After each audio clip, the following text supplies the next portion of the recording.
Assalamu alaikum. At first, take my heartiest love and welcome you to my online class. I am Muhammad Abdul Hannan. My dear students and viewers, today I am going to discuss the definition, classification and identification of verb. My dear students and viewers, you know that a verb is a very important part of speech, and a verb is a word that indicates being, having or doing or an action in any form. Let's go to discuss.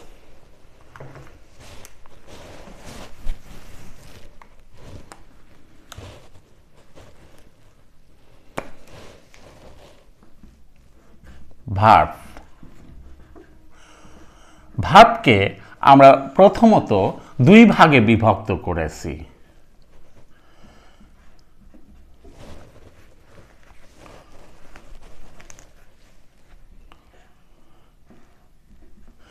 একটি হলো finite verb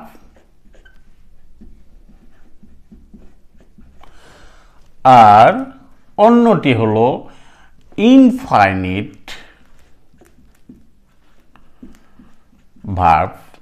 infinite ভার্বকে আমরা non finite ভার্বও বলে থাকি।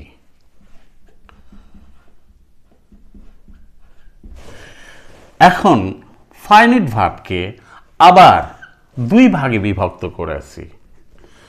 একটি হলো principal verb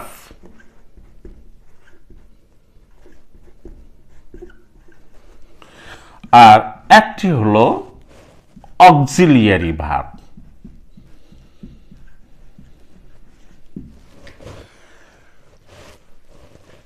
My dear students, a finite verb is limited by a person and a number of the subjects and changes its form according to tense.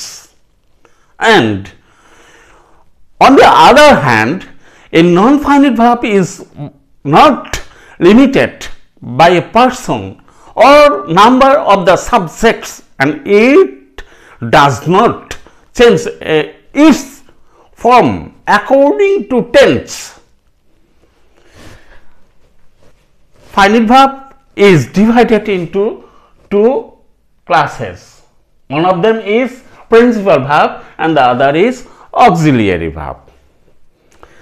My dear students, a principal verb is one which is used independently to form a sentence. On the other hand, an auxiliary verb is one which helps a principal verb to make a sentence. দেখো আমি কি বলছি যে ভার্বকে আমরা দুই ভাগে ভাগ করেছি। প্রথমত একটি হলো ফাইনিট ভার্ব আর একটি নন ফাইনিট বা ইনফাইনিট ভার্ব। এই ফাইনিট ভার্ব কে আবার দুই ভাগে ভাগ করেছি, একটা প্রিন্সিপাল ভার্ব আর একটি অক্সিলিয়ারি ভার্ব। আজকে আমি তোমাদের প্রিন্সিপাল ভার্বের ক্লাসিফিকেশন বুঝাবো না, আগামী ক্লাসে প্রিন্সিপাল ভার্বের ক্লাসিফিকেশন বুঝাবো।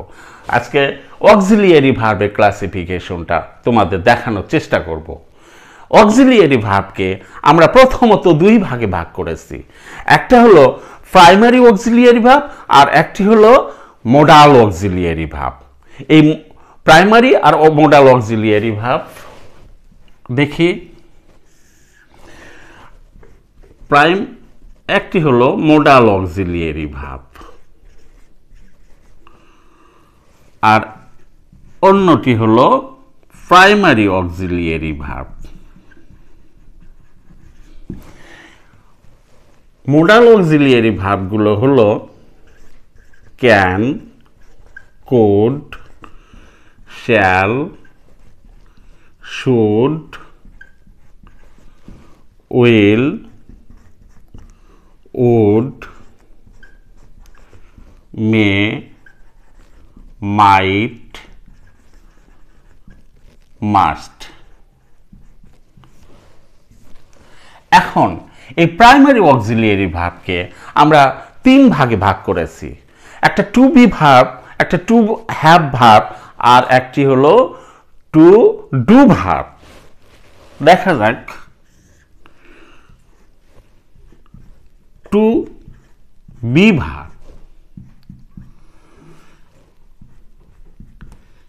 am, is, are, was, were। 2 number হলো to have verb,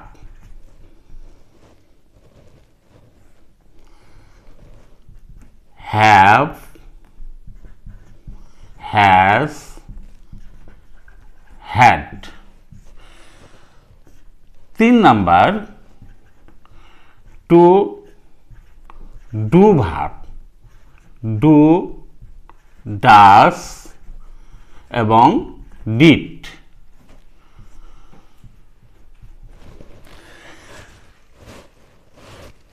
modal auxiliary verb সবসময় ফাইনিট ভার্ব হিসেবে ব্যবহৃত হয়, এর কোনো নন ফাইনিট বা ইনফাইনিট ফর্ম নেই।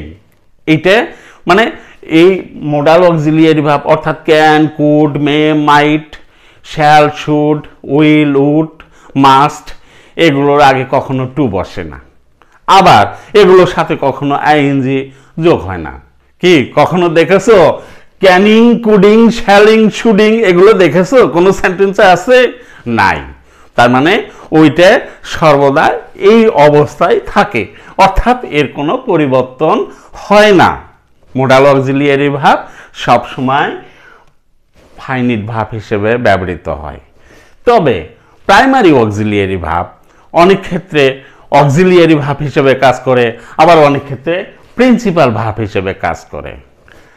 এখন এইটা আবার নন ফাইনিট বা ইনফাইনিট ভার্ব হিসেবেও ব্যবহৃত হতে পারে। আচ্ছা, এখন আমরা দেখি we should respect our teachers.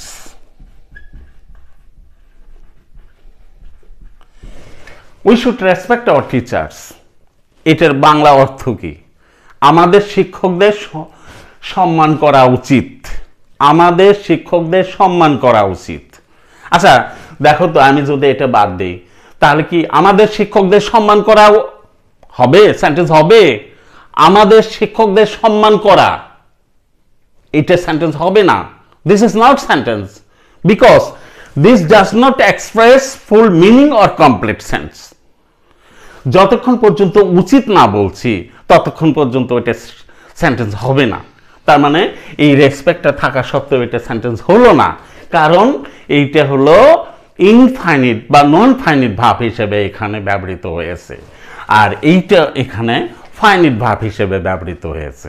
যাই হোক, যদি মোডাল অক্সিলিয়ারি ভার্ব অর্থাৎ can, could, shall, should, will, would, must এগুলোর পরে যদি কোনো মূল ভাব থাকে তাহলে ওই মূল ভাবটা কি ইনফাইনিট ভাব হিসেবে ব্যবহৃত হবে বা নন ফাইনিট ভাব হিসেবে, ওটা ফাইনিট ভাব হবে না, যেমন এখানে হলো না। We should respect our teachers, আমাদের শিক্ষকদের সম্মান করা উচিত। তবে হ্যাঁ, হতে পারে এইটা আমরা যদি এই শুডটা না দেই তাও সেন্টেন্স হতে পারে। দেখো, উই রেসপেক্ট আওয়ার টিচার্স, দেখো তো সেন্টেন্স হলো না, এখানেও রেসপেক্ট আছে, এখানেও রেসপেক্ট আছে, কিন্তু সেন্টেন্স হলো অর্থর দিক দিয়ে সম্পূর্ণ ভিন্ন হয়ে গেল। এটার অর্থ হলো আমাদের শিক্ষকদের সম্মান করা উচিত, আর এটার অর্থ হলো আমরা শিক্ষকদের সম্মান করি। শিক্ষকদের সম্মান করা উচিত আর শিক্ষকদের সম্মান করি অনেক ডিফারেন্স, এক জিনিস না। সুতরাং এই ক্ষেত্রে এইটা ফাইনিট ভাব, আবার এইটাই এখানে অপরিবর্তিত অবস্থায় আছে, এটা হলো নন ফাইনিট বা ইনফাইনিট ভাব, আর এই সেন্টেন্সে ফাইনিট ভাবটা হলো শুড। তাহলে আমাদের কথাটা কি, যে can, could, shall, should, will, would, may, might, must এগুলো অক্সিলিয়ারি ভার্বের ক্লাসিফিকেশন এবং এইগুলো সর্বদাই ফাইনিট ভার্ব হিসেবে ব্যবহৃত হয়। এরপরে যদি কোনো প্রিন্সিপাল ভার্ব থাকে তাহলে ওইটা নন ফাইনিট বা ইনফাইনিট ভার্ব হিসেবে সেন্টেন্সের মধ্যে ব্যবহৃত হবে। যাই হোক, এখন এটা বুঝতে পারছো তোমরা? এখন শোনো, এই যে can, could, may, might, shall, should, will, would, must, এরপরে যে ভাবটা থাকবে, মূল ভাব থাকবে, এর কোনো রূপের পরিবর্তন হবে না, অর্থাৎ গঠনের কোনো পরিবর্তন হবে না, মূল ভাবের প্রেজেন্ট ফর্ম হবে। আচ্ছা, এখন কি বলছি? প্রাইমারি অক্সিলিয়ারি ভাব হিসেবে কাজ করে এবং প্রিন্সিপাল ভাব হিসেবে, উভয় হিসেবে কাজ করতে পারে।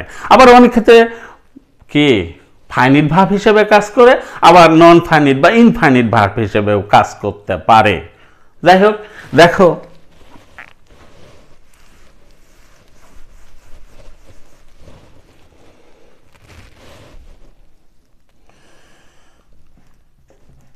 he is in the room now. He is in the room now. সে এখন কক্ষের মধ্যে আছে, সে এখন কক্ষের ভেতরে আছে। আচ্ছা, দেখো তো এইটা অন্য কোনো ভাবকে সাহায্য করেছে? অন্য কোনো ভাবকে সাহায্য করে? এখানে তো ভাব নাই, অন্য কোনো ভাব নাই। এইটাই সেন্টেন্সটা পূর্ণাঙ্গভাবে অর্থ প্রকাশ করতেছে, এইটাই সেন্টেন্স গঠন করতেছে। সুতরাং আমরা জানি অক্সিলিয়ারি ভাব যখন অক্সিলিয়ারি ভাব হিসেবে থাকবে তখন এরপরে একটা মূল ভাব থাকবে এবং রূপের পরিবর্তন থাকবে, অর্থাৎ গঠনের পরিবর্তন থাকবে। হয় আইএনজি থাকবে, না হলে টু ভার্বের পাস্ট পার্টিসিপল থাকবে। দেখো এখানে কিন্তু কোনো মূল ভাব নাই, অর্থাৎ এটা মূলত আমরা কি অক্সিলিয়ারি ভার্বের ক্লাসিফিকেশন করছি না?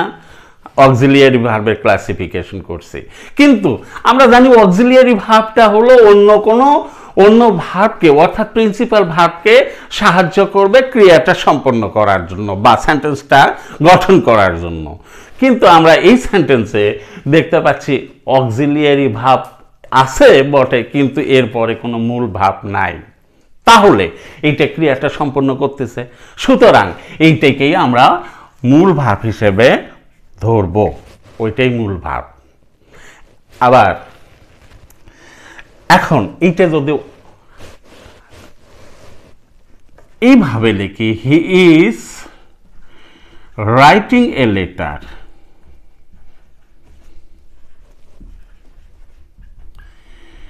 এটার অর্থ কি হলো? সে একটি পত্র লিখছে বা লিখিতেছে। আচ্ছা, এখন দেখো টেন্সেরও কিন্তু পরিবর্তন হয়ে গেল, এখানেও ইজ আছে, এখানেও ইজ আছে। এইখানে এই সেন্টেন্সটা হলো প্রেজেন্ট ইনডিফিনিট টেন্স, আর এই সেন্টেন্সটা হলো প্রেজেন্ট কন্টিনিউয়াস টেন্স। অর্থাৎ আমরা জানি যে সেন্টেন্সের মধ্যে যদি সাবজেক্ট থাকে এবং সাবজেক্টের পরে যদি অ্যাম, ইজ, আর থাকে এবং মূল ভার্বের সাথে আইএনজি যুক্ত থাকে, তাহলে ওটা কোন টেন্স? Present continuous tense. তাহলে এটা প্রেজেন্ট কন্টিনিউয়াস টেন্স। আবার এখানে দেখো, এখানে কিন্তু সেন্টেন্সের পরে কোনো মূল ভাব নাই, এইটাই মূল ভাব হিসেবে ব্যবহৃত হচ্ছে। তাহলে এটাকে আমরা প্রিন্সিপাল ভাব বলতে পারি অবশ্যই। আবার এইটা দেখো, এইটার পরে এই যে ইজ থাকার কারণে ভার্ব প্লাস আইএনজি হয়, রাইট। তাহলে আইএনজি যদি যুক্ত থাকে তা আমরা কি করব? রাইটটা রাইটিং হয়ে যাবে। দেখো এই যে মূল ভাবটা এখানে গঠনের পরিবর্তন হয়ে গেল, এই যে রাইট ছিল, ইজ থাকার কারণে রাইটিং হয়ে গেল। তাহলে অক্সিলিয়ারি ভার্বটা কি? An auxiliary verb is one which helps a principal verb to make a sentence. তাহলে অক্সিলিয়ারি ভার্বটা হলো সেই ভার্ব যেটি একটি প্রিন্সিপাল ভার্বকে সাহায্য করে সেন্টেন্স গঠন করার জন্য। তাই এই ক্ষেত্রে আমরা এই ইজটা অক্সিলিয়ারি ভাব নয়, ওটা প্রিন্সিপাল ভাব। আবার এই ক্ষেত্রে এই ইজটা অক্সিলিয়ারি ভাব, যার জন্য আমরা কি বলি যে প্রাইমারি অক্সিলিয়ারি ভাব অনেক ক্ষেত্রে অক্সিলিয়ারি ভাব হিসেবে কাজ করে, আবার এটা প্রিন্সিপাল ভাব হিসেবেও কাজ করে। বুঝতে পারছো তোমরা? দেখো, আবার যদি আমরা টু হ্যাভ ভাবটা আমরা দেখি, তাহলে আমরা কিন্তু ওইভাবেই বুঝতে পারি যে টু হ্যাভ ভাব যদি সেন্টেন্সের মধ্যে এককভাবে থাকে, অর্থাৎ এর পরে যদি কোনো মূল ভাব না থাকে, তাহলে ওটা প্রিন্সিপাল ভাব হিসেবে কাজ করবে। আবার এরপরে যদি কোনো মূল ভাব থাকে, তাহলে ভার্বের পাস্ট পার্টিসিপল হবে। বুঝতে পারছো? আচ্ছা, এখন আমরা দেখি যে যত ফাইনিট ভাব আছে, সব ফাইনিট ভাবকে আমরা নন ফাইনিট বা ইনফাইনিট ভার্বে পরিণত করতে পারি, শুধু এই যে মোডাল অক্সিলিয়ারি ভাব ছাড়া। তার মানে কিছুক্ষণ আগে বললাম ক্যানের সাথে আইএনজি যোগ হয় না, can could shall should will would must এগুলোর সাথে কখনো আইএনজি যোগ হয় না। আমরা দেখি নাই কখনো ক্যানিং, শ্যালিং, শুডিং, দেখছো কি তোমরা? দেখো নাই। তাহলে আবার to can, to should, to shall এগুলো আছে, দেখছো? দেখো নাই। তার মানে ওগুলো হয় না। যাই হোক, মানে এটা ইনফাইনিট বা নন ফাইনিট হয় না। তা এই মোডাল অক্সিলিয়ারি ভাব ছাড়া যত ভাব আছে সবগুলোকে আমরা ইনফাইনিট বা নন ফাইনিট ভাবে পরিণত করতে পারি। তার কিছু উপায় আছে, দেখা যাক সেই উপায়গুলো। আচ্ছা, এই নন ফাইনিট বা ইনফাইনিট ভাবে পরিণত করার যে উপায়গুলো আছে, আমি আগামী ক্লাসে তোমাদের ওই জিনিসটা দেখাবো। এবং ফাইনিট ভাব আর ইনফাইনিট বা নন ফাইনিট ভার্বের মধ্যে পার্থক্যটা কি, আবার ওই যে প্রেজেন্ট পার্টিসিপল আবার জিরান্ড, ওই প্রেজেন্ট পার্টিসিপলও কিন্তু ভার্ব এর সাথে আইএনজি যোগ করে আমরা করি, আবার জিরান্ডও ভার্বের সাথে আইএনজি যোগ করে করি, কিন্তু এর মধ্যে পার্থক্য আছে। এই পার্থক্যটাও আমি আগামী ক্লাসে তোমাদের বোঝানোর চেষ্টা করব। তাহলে আজকে এই পর্যন্তই, আবার দেখা হবে।